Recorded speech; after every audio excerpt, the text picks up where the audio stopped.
Buenos días, jóvenes. Antes de comenzar la clase de hoy, quisiera darles algunos avisos que son los siguientes. Primero, aparte de la clase de hoy, solamente nos quedan dos clases para terminar el curso, las cuales serán la siguiente semana, martes y miércoles. Espero que hoy terminemos los conceptos de características de estimadores y eso quede claro para las clases restantes abordar por lo menos un poco del tema de pruebas de hipótesis. Eh, con eso terminaríamos el curso y entonces el examen final, que va a ser global debido a que estos últimos temas fueron más conceptuales que prácticos, será el 26 de mayo. Yo les mandaré una guía donde especificaré claramente cuáles son los temas que vendrán en el examen final. Eh,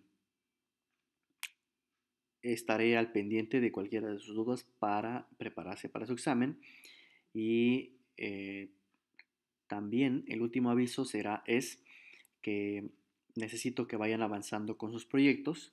Eh, en el transcurso del día de hoy y mañana estaré mandando correos a los estudiantes que subieron la propuesta de proyecto para ver qué, bueno, para revisar primero qué cálculos van a realizar y hacerles algunas preguntas en caso de que se necesite, y si no, para indicarles que vayan avanzando para que tengamos una primera revisión la siguiente semana, si es posible. ¿Ok? Esto para que el día del examen final pues ya tengan listo el proyecto y lo pueda yo evaluar. Recuerden que este proyecto es requisito de la materia y por la situación en la que estamos eh, no es necesario que sea un proyecto tan elaborado, sino que pongan en práctica lo que vimos y si es posible que exploren un poco en cuanto a los conceptos de estadística inferencial. Con esto aclarado y establecido, empezamos entonces con la clase de hoy, que es continuar con las características o las propiedades de los estimadores. Voy a empezar en esta lámina.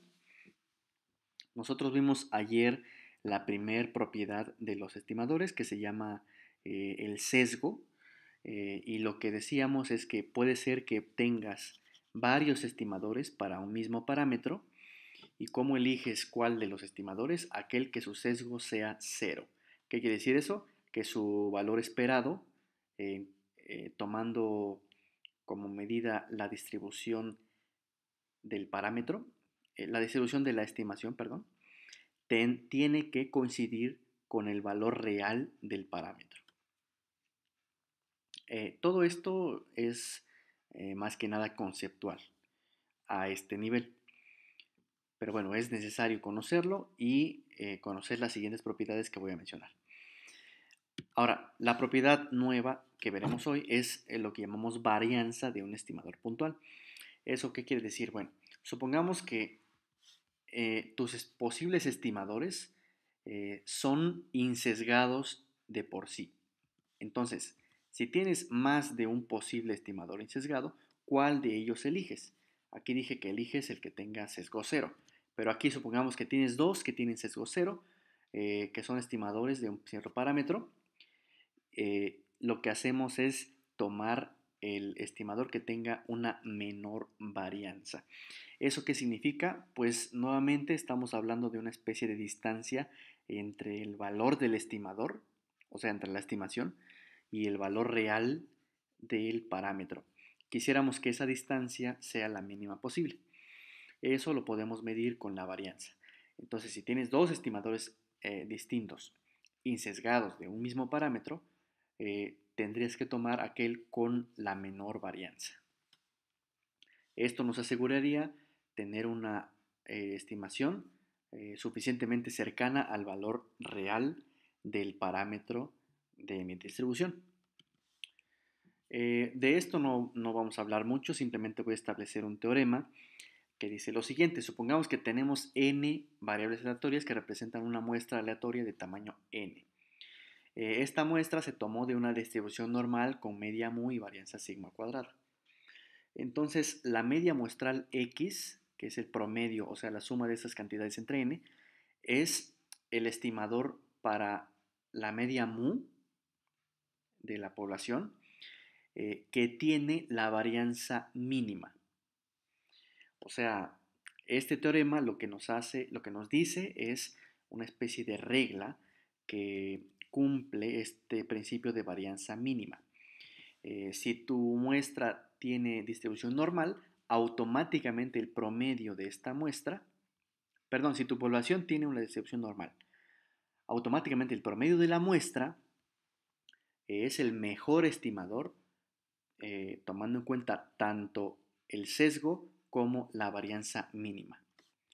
¿Estimador para qué? Para la media de la distribución normal que describe a tu población. Bueno, la última característica que estudiaremos se llama error estándar y lo que hace es también darme una especie de distancia entre el estimador y el valor real del parámetro en la distribución que describe mi población. Todo eso necesito que lo vayan digiriendo poco a poco si es que no quedó claro. Pero bueno, el error estándar se define como la varianza del estimador. Eh, perdón, como la desviación estándar del estimador, que es la raíz cuadrada de la varianza. Ahora, voy a hacer un ejemplo en un momento, pero aquí se les adelanta que si este número, si en este cálculo aparecen parámetros que no conoces, lo que hacemos es sustituir esos parámetros por su estimación y el valor numérico obtenido es lo que llamamos error estándar, o en este caso error estándar estimado, porque en lugar de los parámetros colocamos su estimación. Un ejemplo en general. Supongamos que tienes una distribución normal con media mu y varianza sigma cuadrada, de la cual obtienes un muestreo aleatorio. Entonces, el promedio de esa muestra que obtuviste va a ser normal también. A ver, no recuerdo si especifiqué que la población debe ser normal, pero bueno, repitiendo con más claridad. Tienes una población con distribución normal, cuyos parámetros son mu y sigma cuadrado. Obtienes una muestra de esa población. Esa muestra le puedes calcular el promedio y le llamamos x barra. La distribución de esta x barra también es normal y tiene parámetros mu y varianza sigma cuadrada entre n. O sea, estoy diciendo que la media de este promedio también es mu, que corresponde con el parámetro de la distribución normal, pero la varianza ya no es sigma cuadrada, sino sigma cuadrada entre n. Bueno, ¿eso para qué me sirve? Para poder definir el error estándar.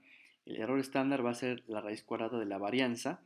Si tu varianza es sigma cuadrada entre n, entonces quedaría la raíz de eso, que es sigma entre raíz de n. Esto sería el error estándar de mi parámetro, de mi estimador, perdón, x barra, que es un estimador para la media mu. ¿Ok? Bueno, en este caso, como se observa, aparece un parámetro desconocido que es sigma. Si la varianza no se conoce, este parámetro es desconocido. Por lo tanto, para encontrar un valor numérico de esto, lo que tenemos que hacer es sustituir en lugar de sigma, poner el estimador de dicho parámetro, que es la desviación estándar muestral. Entonces, en lugar de sigma, pones la desviación estándar muestral o desviación estándar de tu muestra. Y ahora sí, tienes un número que le llamamos error estándar estimado de mi estimador para la media de la población, que en este caso es el promedio de la muestra. Algo importante es que si tú puedes demostrar o justificar que el estimador tiene una distribución normal, si tú pudieras comprobar que el estimador tiene una distribución normal, entonces podemos asegurar con cierto grado de confianza o con gran confianza que el valor real del parámetro se encuentra en este intervalo. La estimación menos 2 veces el error estándar y la estimación más 2 veces el error estándar. ¿Ok? En un momento, con el siguiente ejemplo numérico, va a quedar un poco más claro. Ejemplo numérico. Supongamos que estás estudiando una productora de microchips, la cual quiere conocer la corriente que necesita cada uno de esos microchips para funcionar. Para lo cual mide o realiza 10 mediciones de dicha corriente realizadas en microchips elegidos al azar. Esas 10 mediciones se enlistan aquí y lo cual me va a permitir realizar pues sí, una estimación de la media de la corriente de todos los microchips. O sea, analizando esta muestra de 10 datos, yo puedo inferir, utilizando inferencia estadística, cuál sería la corriente promedio de todos los microchips. ¿Cómo se hace eso? Pues se hace una estimación de parámetros. La media se estima con la media muestral, que es esta X barra, que no es otra cosa que el promedio de esta muestra. Sumas estos 10 datos y los divides entre 10 y te da 41.924. Ahora, eso hasta ahora ya lo conocíamos. La siguiente parte es decir, ¿qué tan cerca está este valor del valor real? ¿O qué tan grande es mi error si yo estimo la media por este valor? Entonces lo que hacemos es lo siguiente, calculamos la varianza muestral primero, debido a que el error estándar estimado, como vimos, sería dicha varianza entre la raíz de n. La varianza muestral no es otra cosa que sumar estas cantidades elevadas al cuadrado y dividirlas entre n-1 y te da 0.284. Ese valor lo sustituyes en el error estándar estimado, que ya vimos que debe ser la desviación estándar muestral entre raíz de n. Entonces quedaría 0.28 entre raíz de n, que es raíz de 10, y te queda 0.089. Ahora, ¿cómo interpretamos eso? Lo podemos interpretar de la siguiente manera.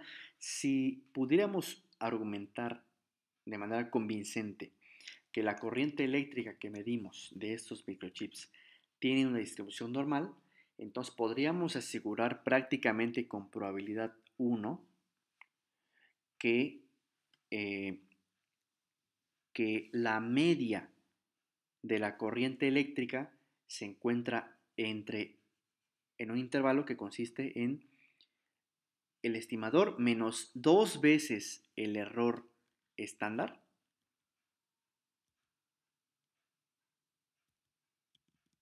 y el estimador más 2 veces el error estándar. Entonces, en este caso, mi estimador fue 41.924, el error estándar fue 0.98. Calcula el doble de este número, se lo restas a la media y se lo sumas a la media y obtienes este intervalo. Lo que podemos asegurar entonces es que la media de mi población, estoy prácticamente seguro que todos se van a encontrar entre 41.74 y 42.10. ¿Ok? De esa manera, lo que estamos enfatizando en esta clase es que no solamente necesito especificar la estimación de los parámetros, sino decir qué tan cerca o cuál sería el error si yo utilizo esos valores como los valores de los parámetros reales. En este caso, lo más fácil es calcular el error estándar estimado y ver si es posible justificar eh, que la muestra, o más bien eh, sí, que la variable que estoy estudiando tiene una distribución estándar y entonces, utilizando el doble del error estándar, puedo obtener un intervalo en el cual eh, tendría una confianza de prácticamente 100%.